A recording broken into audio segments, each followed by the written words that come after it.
Muy buenos días, buenas tardes o buenas noches, dependiendo donde escuchen en las redes sociales. Dios los bendiga a todos y también a nuestros hermanos de aquí de Salamanca. La palabra de Dios nos manda a cada uno de nosotros alimentarnos de ella diariamente y también a cumplir un compromiso, una gran comisión que el Señor nos ha dejado a cada uno de nosotros, y es la gran comisión de ir y predicar su evangelio a todas partes. Y el Señor tiene solamente un plan, no tiene un plan B. El título del devocional de hoy es No existe un plan B. ¿Por qué? ¿Por qué es urgente ir y por qué no es una opción? Como cristianos, todos celebramos la idea de que todos los hombres son creados iguales. Y esa frase de nuestra declaración se basa en la enseñanza bíblica de que toda persona en el mundo se ha formado a la imagen de Dios y por lo tanto tiene un valor dentro de ella. Y eso suena hermoso. Sin embargo, esa igualdad entre personas pasa de manera muy sutil a ser una igualdad de ideas. Así como cada persona es igualmente valiosa, cada idea es igualmente válida. Cuando se aplica la fe, eso quiere decir que en un mundo donde las personas diferentes tienen distintos puntos de vista religiosos, todos estos deben tratarse como iguales en esencia. Y en esa línea de pensamiento, la fe es una cuestión de gusto. Por lo tanto, muchas veces clasificamos los pecados de manera conveniente a cada religión o denominación. Ahora, hay muchas líneas de pensamiento, pero cada uno de nosotros tiende hacia lo intelectual, lo práctico, y cuando exploramos con la mente abierta lo que enseña la palabra de Dios acerca de la fe, de manera similar, si nos inclinamos hacia el universalismo práctico y vives cada día como si no fuera urgente en lo absoluto hablarles a los demás de Cristo, y nos envolvemos en las cosas del mundo, nos volvemos indiferentes, corazones duros, conciencias cauterizadas. Pero Cristo nos invita a que tomemos en cuenta las consecuencias prácticas y eternas de lo que Él enseñó en la Biblia. Es una realidad que hay más de 3,5 millones de personas en el mundo que no tienen a Cristo. Y como si eso no fuera lo bastante serio, hay más de 1,000 millones de esas personas que ni siquiera han oído hablar del Evangelio. Entonces, ¿qué sucede al morir? Yo estoy convencido de que esta es una de las preguntas más importantes que se plantea para el cristianismo. Si la gente se irá al cielo solo sobre la base de sus preferencias religiosas, pues no existe urgencia de que ninguno de nosotros vaya a ellos. En cambio, si no irán al cielo porque nunca han oído hablar de Cristo, pues existe entonces una urgencia de que todos vayamos a predicarles, a hablarles de Cristo. Si la gente se muere y se va al infierno sin siquiera saber que existe un evangelio, pues no cabe duda que no tenemos tiempo para desperdiciar nuestras vidas en lo material, tratando de hacer más éxito y prosperidad en el mundo, cuando sabemos de que todo esto va a desaparecer. Ahora, ¿qué dice la Biblia sobre la gente que nunca oyó hablar de Jesús? ¿Mm? Si damos un paseo por el libro de Romanos, descubriremos 7 verdades que nos van a ayudar a entender lo que enseña la Escritura sobre la gente que nunca ha oído hablar de Jesús. Escúchenlo bien. Si damos Y es interesante que Pablo, cuando escribiera el libro de Romanos, para convencer a los cristianos de aquella ciudad que lo ayudaran a llevar el evangelio a la gente que nunca lo había oído específicamente, él quería ir a España en Romanos 15:24.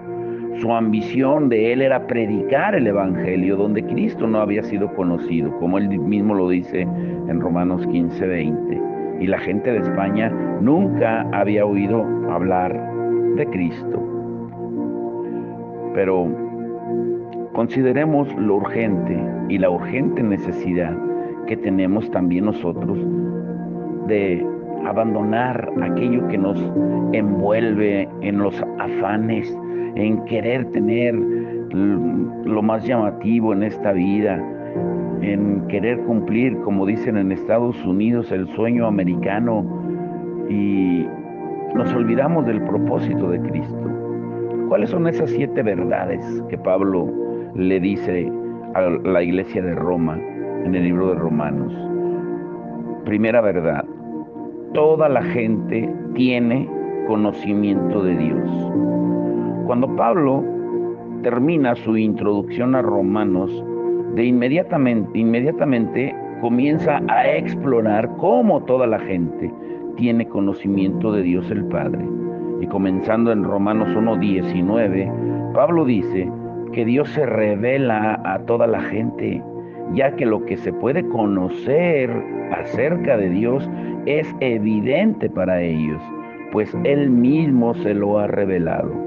Y continúa diciendo, porque desde la creación del mundo, las cualidades invisibles de Dios, es decir, su eterno poder y su naturaleza divina, se perciben claramente a través de lo que Él creó. De modo que nadie tiene excusa. Se los dice en Romanos 1:19 al 20. En otras palabras, Dios se revela a sí mismo de manera continua y clara a toda la gente. Y Pablo da por sentado su conocimiento de Dios cuando dijo, a pesar de haber conocido a Dios, no le dieron honra como a Dios, en Romanos 1:21. Todas las personas sobre la faz de la tierra y todas las personas a lo largo de la historia, sin excepción, tienen conocimiento de Dios el Padre. El hombre en la selva africana, la mujer en la aldea en Asia, los nómadas en el desierto del Sahara, el esquimal en la nieve. Sin importar dónde ni cómo vivan, tienen esto en común. Todos tienen conocimiento de Dios porque Él se les ha revelado a sí mismo. Y por supuesto, no toda la gente en el mundo dice creer en Dios. Y eso nos lleva a la siguiente afirmación. Segunda verdad: toda la gente, así como conoce a Dios, rechaza a Dios. Pablo dijo en Romanos 1:21, a pesar de haber conocido a Dios, no lo glorificaron como a Dios, ni le dieron gracias. Toda la gente, incluidos tú y yo, y el hombre que vive en África, ha rechazado el verdadero conocimiento de Dios. La Biblia dice que tenemos un corazón necio y oscurecido. Tenemos una naturaleza pecaminosa de por sí que se rebela contra el conocimiento y la gloria de Dios, como Pablo lo dice ahí mismo en Romanos 1:21 al 25. Y aunque esta es una verdad fundamental del Evangelio, muchas veces se pasa por alto en las discusiones sobre lo que le sucede a la gente que nunca ha oído de Jesús. Con facilidad nos olvidamos de las distorsiones que llenan nuestra mente y la idolatría que abunda en nuestro corazón a causa del pecado. Y tal vez te preguntes, bueno, ¿y qué pasará pasa con las tribus de América, de aquí del continente americano, de las etnias, las comunidades indígenas que viven en la sierra? ¿Qué pasará con ellos? Y tal vez digamos, tal vez esa tribu o comunidad nunca ha oído hablar de Jesús y no tienen Biblia, pero en cambio tienen un deseo innato de rendir culto y adoraron o adoran a lo que conocen, y tal vez adoran al sol o algo por el estilo. O sea, hacen lo mejor que podían con el conocimiento que tenían. Eso no es suficiente. Puede ser que sea una pregunta válida que nos lleve a esa verdad fundamental que no podemos olvidar, desechar ni desatender. Toda la gente, incluyendo a los hombres y a las mujeres en las antiguas tribus nativas, han rechazado el verdadero conocimiento de Dios. Según las palabras de Pablo, estos nativos adoraban a las cosas creadas en lugar del Creador, en Romanos 1:25. Entonces, ¿adorar al Dios Sol cuenta como suficiente? La respuesta es no. Según lo que dice Pablo en Romanos 1, la gente no tiene mérito delante de un Dios santo. Al adorar dioses que crean o imaginan, ninguna de esos dioses, ni el dios Sol, ni la diosa Luna, ni los dioses de la prosperidad, merecen adoración. Solo Dios merece adoración. Entonces, cuando adoramos a esos dioses en lugar de hacerlo a Él, pues no tenemos ningún mérito por intentar lo mejor que podemos. Nuestra idolatría no es lo bastante buena.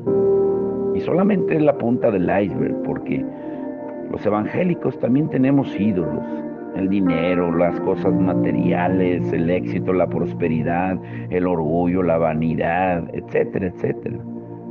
Ahora, esta no es una acusación específica dirigida solamente a ciertas tribus nativas o etnias, ni a cualquier otra cultura del mundo. Es una acusación para todos nosotros. Todos somos idólatras, ya sea aquí en el continente americano, o en África o en Asia. Nadie adora a Dios como es debido, porque en nuestros corazones rechazamos al Dios verdadero, y eso nos lleva a la otra verdad que debemos considerar. Tercera verdad: toda la gente es culpable delante de Dios. Los 3 primeros capítulos del libro de Romanos tienen unos o algunos de los versículos más deprimentes de toda la Biblia. Pablo dejó muy en claro la depravación de la humanidad al usar palabras como malos, vergonzosos, lujuriosos, insensatos, desleales, insensibles y despiadados para describirnos en Romanos 1:24 al 32. Léanlos, y me quedé corto. Desde Romanos 1:18 hasta Romanos 2:16, Pablo describe a los gentiles que han pecado contra Dios. Y hasta casi podemos ver a los lectores a los cuales le llegó esa carta, asintiendo cada versículo al pensar en la maldad de los paganos que los rodeaban. Sin embargo, luego Pablo vuelve y torna esas palabras hacia los judíos en Romanos 2:17 y los enfrenta a ellos que creían que eran espirituales con su pecaminosidad, y continúa describiendo el pecado de ellos a lo largo de todo Romanos 3, donde concluye: no hay un solo justo, ni siquiera uno. No hay nadie que entienda, nadie que busque a Dios. Todos se han descarriado, a una se han corrompido. No hay nadie que haga lo bueno, no hay uno solo, en Romanos 3:10 al 12. El caso está planteado y es decisivo. Toda la gente, sin importar cuál sea su trasfondo religioso, cultural o étnico, es culpable delante de Dios, según las palabras de Pablo, para que todo el mundo se calle la boca y quede convicto, como lo dice Pablo ahí, y quede convicto delante de Dios, en Romanos 3:19. Ahora, supongamos que te preguntaras o te preguntaran qué le sucede al hombre inocente en medio del África que muere sin haber oído el Evangelio. Bueno, basándonos en la autoridad de la palabra de Dios, te contestaría con toda confianza: sin lugar a dudas, creo que se irá al cielo. No tengo ninguna objeción en la mente. Ahora bien, antes de que alguien me llame hereje y otros me llamen héroe, volvamos a leer el último párrafo y fíjate de manera especial en la pregunta hipotética. ¿Qué le sucede al hombre inocente en medio del África que muere sin haber oído el Evangelio? De esa manera es que la mayoría de la gente expresa esa pregunta. Pero lo cierto es que el hombre inocente en medio del África irá al cielo porque si es inocente, no necesita un Salvador que lo salve de su pecado, por lo tanto no necesita el Evangelio. Sin embargo, existe un problema importante aquí. El hombre inocente no existe, ni en África ni en ninguna otra parte. Siempre me asombro de cómo alteramos esa cuestión respecto a la gente que nunca ha oído hablar de Jesús.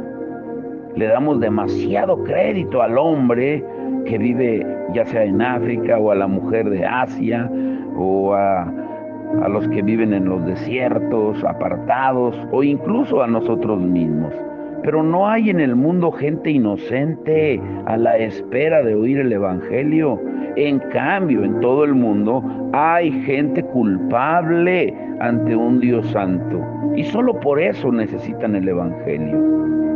Con mucha frecuencia vemos al cielo como el estado eterno de la humanidad y damos por sentado que nuestro género merece ir al cielo, que Dios nos debe el cielo.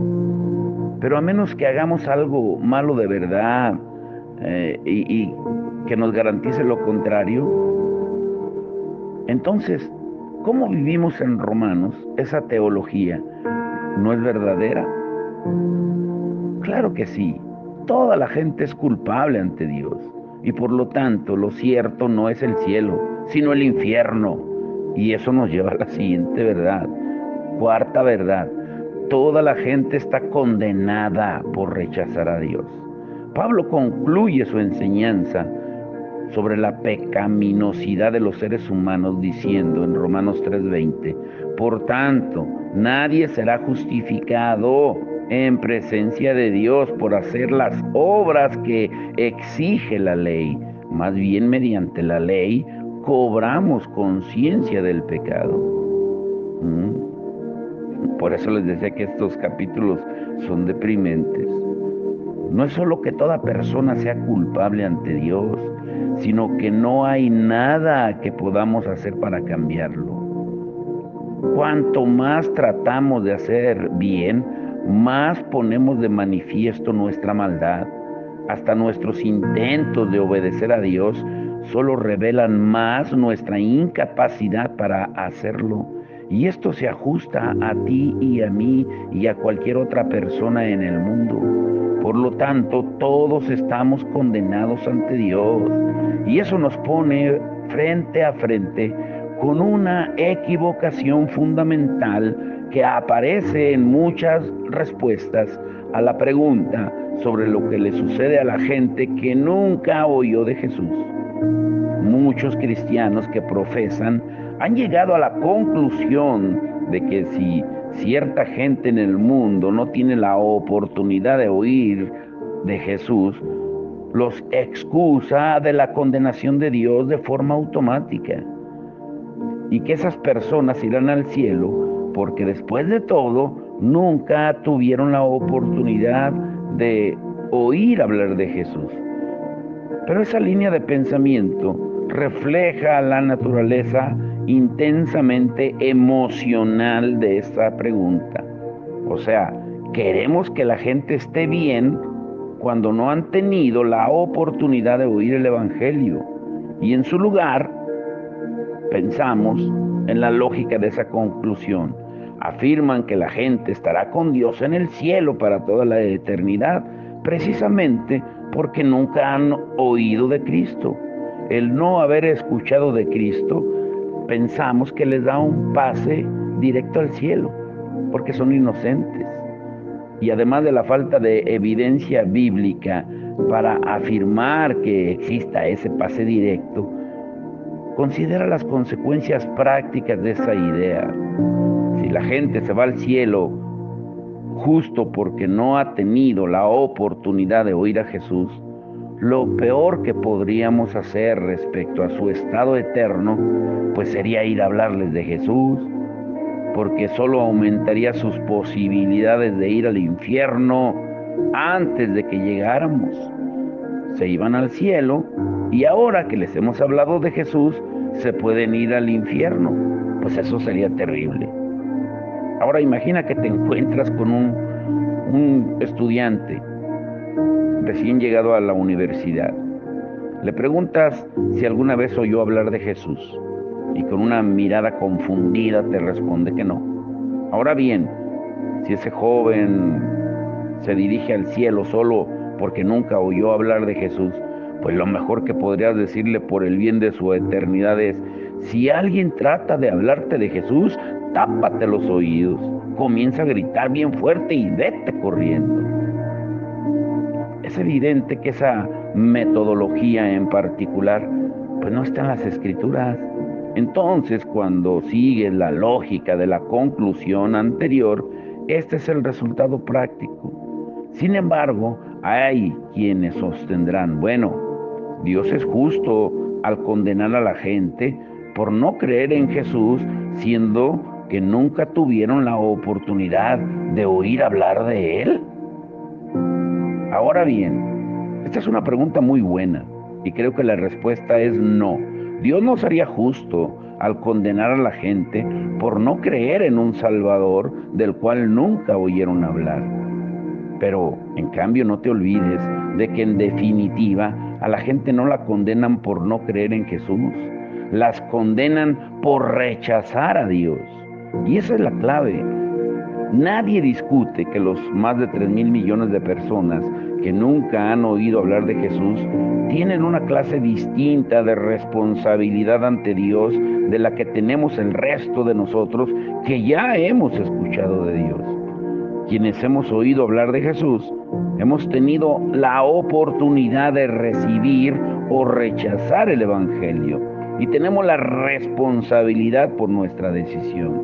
Entonces, más allá del conocimiento relativo que tengamos, si nos basamos en la segunda verdad que ya estudiamos, pues toda la gente está condenada en esencia por rechazar a Dios. ¿Sí estás entendiendo? Pongan mucha atención en esto. Necesitamos, este es el caso que Pablo expone cuando compara a los judíos con los romanos, en Romanos 2, 12 al 16. Yo puedo imaginar las lágrimas en los ojos de Pablo al llegar a Romanos 3:20, porque ya les ha pintado un cuadro aterrador de la pecaminosidad de la humanidad. Todos conocen a Dios, todos lo han rechazado, todos son culpables ante Dios y todos están condenados por rechazarlo. Pero a pesar de eso, a la vez podemos ver a Pablo enjugándose esas lágrimas cuando los lleva a la siguiente verdad. Quinta verdad: Dios ha provisto un medio de salvación para los perdidos. Dice Romanos 3:21 al 22, pero ahora, sin la mediación de la ley, se ha manifestado la justicia de Dios, de la que dan testimonio la ley y los profetas. Esta justicia de Dios llega mediante la fe en Jesucristo a todos los que creen. Y aquí empiezan las buenas noticias. Cristo murió en la cruz y se levantó de la tumba, y por medio de Él podemos ser justificados delante de Dios y tener asegurada la vida eterna. Dios ha provisto un medio de salvación para los perdidos. Y es evidente que no podemos dar por sentado que esa verdad se acepta hoy en nuestro mundo e incluso en la iglesia. Hoy en día el pluralismo domina el paisaje religioso global y la idea predominante es que si hay un Dios, Él ha provisto muchas maneras de salvación para los perdidos.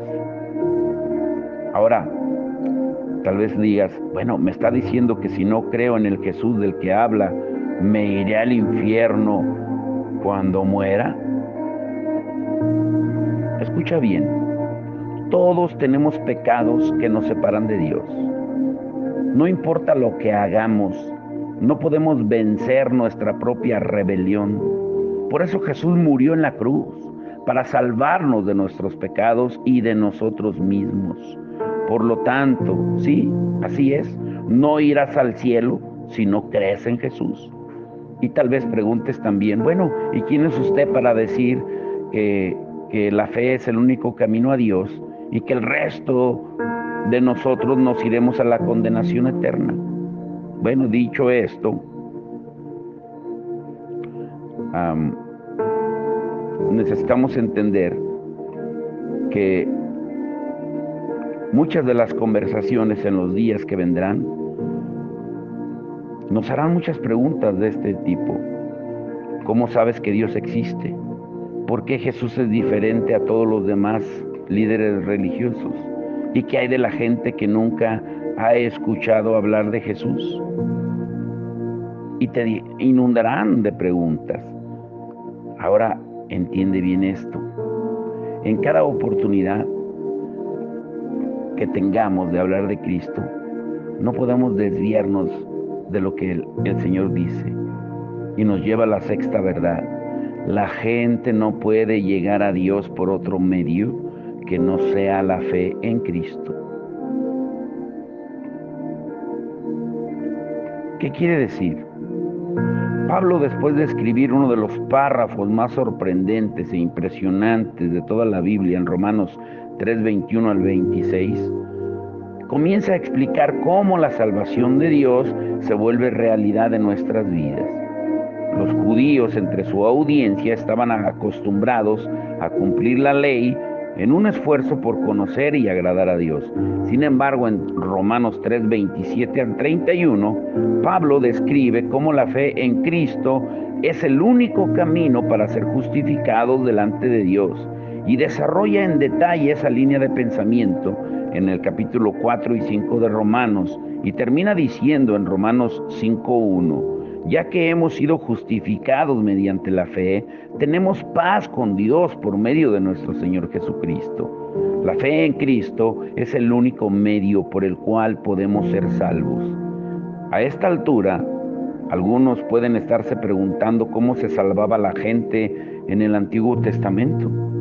Y Pablo afirma en Romanos 4 al 11 que Abraham y otros en el Antiguo Testamento se salvaron por la gracia a través de la fe en el Cristo que vendría.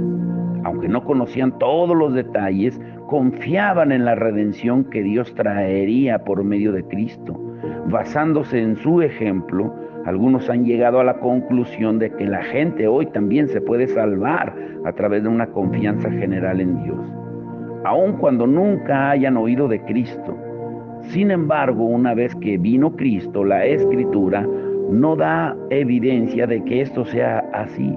La fuerza que impulsa el Nuevo Testamento es que Cristo en verdad vino y que la gente debe creer en su persona y obra en la cruz para ser salva. Lo que dice Romanos 10, 9 al 10. Ahora bien, es evidente, es claro que si la gente no puede llegar a Dios por otra vía que no sea la fe en Cristo, pues esa verdad no es alentadora para quienes nunca han oído hablar de Él. Y a esta altura muchos concluyen, no sé cómo, pero de seguro que Dios le dará un camino a estos millones de personas a fin de que lleguen al cielo, aunque no hayan oído hablar de Jesús, o como decimos comúnmente, todos los caminos llevan a Dios. Pero eso suena muy emocional. Y desde el lado emotivo de la pregunta, pues anhelamos que exista una manera de salvarse para los que no han oído el Evangelio. Estamos seguros de que Dios en su amor no permitirá que se vayan al infierno si no han oído hablar de Jesús. Y una vez más, debemos tener cuidado de considerar las ramificaciones que tendría esa conclusión. Si pensamos que la gente puede llegar al cielo de otro modo que no sea a través de la fe en Cristo, esto significaría que hay algo más que podemos hacer para ir al cielo. Y esa conclusión no solo rebajaría la verdad que ya estudiamos en Romanos, sino que también equivaldría a decirle a Jesús: bueno, gracias por lo que hiciste en la cruz, pero podemos llegar a Dios de otra manera. En Romanos y en toda la Escritura es muy claro este punto. Para ser salvos hace falta la fe en Cristo, como Pablo le dice a los romanos en Romanos 10, 9 al 10. Después de las primeras 4 verdades, al fin llegamos a alguna buena noticia en la quinta. En cambio, con esta sexta verdad, pareciera que llegamos a otro punto deprimente. Si la gente no puede llegar a Dios por otro camino que no sea mediante la fe en Cristo, y si hay más de 3,000 millones de personas que nunca han oído hablar de Cristo, pues existe un problema muy serio y eterno. Y ese problema nos lleva a la última afirmación del libro de Romanos. Séptima verdad. Cristo le ordena a la iglesia que les dé a conocer el evangelio a todos los pueblos. No tiene un plan B. El plan A es la iglesia. Avancemos con rapidez hasta Romanos 10 y Pablo da un versículo del Antiguo Testamento en Joel y luego considera algunas consecuencias. Romanos 10, 13 al 15. Todo el que invoque el nombre del Señor será salvo. Ahora bien, ¿cómo invocarán a aquel en quien no han creído? ¿Y cómo creerán en aquel de quien no han oído? ¿Y cómo oirán si no hay quien les predique? ¿Y quién predicará sin ser enviados? Estos versículos no solo muestran la capacidad de Pablo, sino que son un cuadro claro del plan redentor de Dios. En esos 3 breves versículos que vemos del plan de Dios para llevar el evangelio a todos los pueblos del mundo, incluyendo a los 1,000 millones que nunca han oído hablar del nombre de Jesús. Para poder verlo, tomemos los versos de este pasaje en orden inverso. Si comenzamos con el último versículo, vemos que el plan de Dios implica enviar a sus siervos. Entonces, ese es el primer paso en el plan de Dios. Él envía a sus siervos. Luego, si continuamos mirando hacia atrás, ese pasaje, vemos lo que hacen esos siervos. Predican a los siervos, se les envía a predicar el evangelio. Y como ya hemos visto, cuando consideramos hacer discípulos, se espera que cada siervo de Dios vaya y proclame el evangelio. Ese es el plan de Dios. Envía a sus siervos y sus siervos predican. Y si retrocedemos un paso más, cuando esos siervos predican, la gente oye. A menos que le prediquemos a una pared, pues no van a oír.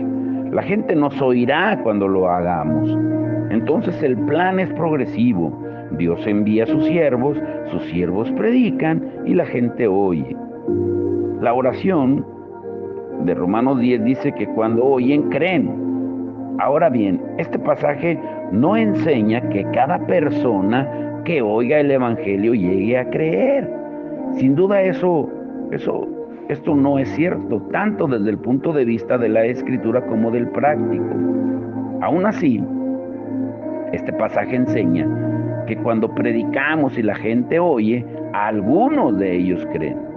Hemos visto que un día toda nación, gente, tribu y lengua estarán representadas alrededor del trono de Cristo. Esto quiere decir que cada grupo de personas oirá la predicación del evangelio y que algunos confiarán en Cristo para su salvación. Y esto nos da una gran confianza. Podemos ir al pueblo más lejano, más hostil, más peligroso, no alcanzado en este planeta, y predicar el evangelio y alguien va a creer. Dios envía a sus siervos predican, la gente oye y los que oyen creen. Los 2 últimos pasos en el plan de Dios son evidentes. Cuando los que oyen creen, invocan el nombre del Señor y al hacerlo son salvos. Entonces, ¿cuál es el simple plan divino para llevar el evangelio a todos los pueblos de la tierra? Dios envía a sus siervos predican, la gente oye, los que oyen creen, los que creen invocan y todo el que invoca al Señor es salvo. Ahora bien, mira de nuevo o escucha de nuevo esta progresión y piensa en lo siguiente. ¿Existe alguna posibilidad de que se rompa ese plan? Piénsalo. Es evidente que todo el que invoque el nombre del Señor será salvo. Ahí no se puede romper. Todo el que crea invocará. Muchos de los que oyen, no todos, pero muchos creerán. La gente oirá el Evangelio cuando lo prediquemos. Y sin ninguna duda, Dios sigue activo en enviar a sus siervos. Esto quiere decir que existe una sola posible ruptura en esa progresión. ¿Y cuándo es? Cuando los siervos de Dios no predican el Evangelio a todos los pueblos. Nosotros somos el plan de Dios, no hay un plan B. Por supuesto que Dios tiene poder para escribir el Evangelio en las nubes y de modo que toda la gente se entere de quién es Jesús y crea en Él. Sin embargo, Él en su infinita sabiduría nos escogió a cada uno de nosotros para que vayamos y lo hagamos. Ha preferido usarnos a nosotros como embajadores, que llevemos el Evangelio a la gente que nunca ha oído hablar de Jesús. Hoy en día se cuentan muchas historias de cómo Dios revela a Cristo en sueños y visiones alrededor del mundo a la gente que nunca ha oído de Jesús. Y por consiguiente muchos cristianos han comenzado a acariciar la esperanza de que Dios use otras maneras de hacer conocer el Evangelio a los pueblos que nunca han oído de Jesús. Pero así y todo debemos recordar algo. No existe un versículo en el libro de los Hechos donde el Evangelio avance a los perdidos por otro medio que no sea a través de la iglesia, de los creyentes. Se podría indicar la visión que tuvo Cornelio. Sin embargo, Dios llamó a Pedro para que subiera y fuera a Cornelio y que le ayudara a comprender su visión, de modo que aceptara el Evangelio en Hechos 5:10. Y sin duda, Dios ha decidido usar a la iglesia, y solo a la iglesia, como medio para que este Evangelio llegue a los confines de la tierra. Y eso nos lleva entonces a la urgencia que debemos de tener cada uno de nosotros. No hay tiempo que perder, que será el tema de mañana. No tenemos tiempo que perder. Estamos viviendo en un tiempo de urgencia. No sé si de verdad analizaron la propuesta que se está haciendo en el Senado aquí en México, donde ya se va a prohibir hablar en contra de la igualdad de género de los homosexuales, de las lesbianas, y habrá prisión para quien lo haga. Por eso les etiqueté esa información, pero no sé cuántos de ustedes de verdad pusieron atención en eso. Hay una urgencia. El Señor nos está incomodando. Y lo que sí les puedo decir que aquí en México, los que nos oyen de otros lugares, aquí en México, aunque lo dude la misma Iglesia Cristiana de México, huele a persecución. Y tal vez Dios permita lo que Él permitió en el libro de Hechos, en el capítulo 8, después de la muerte de Esteban, cuando vino la persecución, para que la Iglesia despierte. Pero tenemos tiempo antes de que suceda. Y la pregunta es, ¿qué haremos? Tú eres el plan A de Dios. No hay plan B. No hay plan B. La iglesia, desde que Jesús instituyó su iglesia a través de su sangre, de su sacrificio en la cruz, ha sido y será el plan A de Dios para predicar el Evangelio. Grábate eso. Padre, en el nombre de Jesús, te damos gracias por tu amor y tu misericordia, tu amor, tu bondad, Señor. Señor, te rogamos que nos despiertes, como tú mismo lo dices en tu palabra, despiértate tú que duermes y te alumbrará Cristo. O como en el mismo libro de Romanos, cuando Pablo termina y dice, es hora de levantarnos del sueño, del letargo espiritual, porque la noche está avanzada y el día se acerca, Señor. Y podemos oler a persecución aquí en México, Señor, porque Mientras tengamos libertad debemos aprovecharla, pero no podemos ser ciegos a lo que está sucediendo alrededor del mundo, Señor, y envolvernos solamente en nuestros afanes y deleites del mundo, queriendo éxito, prosperidad, cosas materiales, disfrutar la vida. Y claro que todo se puede hacer. Claro que tú, Señor, no eres un Dios malo que no quieres que nadie prospere o que nadie se goce, Señor. Pero hay prioridades. Y tú mismo dices que no nos afanemos por el día de mañana porque cada día trae su propio afán. Tú eres un Dios de hoy. Por eso cuando sacaste al pueblo de Israel le ordenaste que diariamente buscara el maná, diariamente, sin preocuparse por el futuro. Y aquellos que se preocupaban por el mañana y que querían recoger más maná, se les engusanaba, porque tú nos enseñas a depender diariamente de ti. Por eso en la oración modelo nos enseñaste el pan diario, el pan de hoy, dánoslo hoy, nuestro pan, diariamente, Señor. También nos enseñas que tus misericordias son nuevas cada mañana, cada día. Tú eres un Dios de hoy, no de ayer ni del futuro. Necesitamos entenderlo, Señor, que este es el día que tú hiciste, no el de ayer ni el de mañana, es este en el cual debemos de aprovechar la oportunidad que tú nos das de hablarle a la gente, a los que nos rodean, y que entendamos en nuestro espíritu que nosotros somos el plan A de Dios, que no existe un plan B para hablar, para predicar a la gente de Cristo. Te damos la gloria y la honra en el nombre de Jesús. Amén y amén.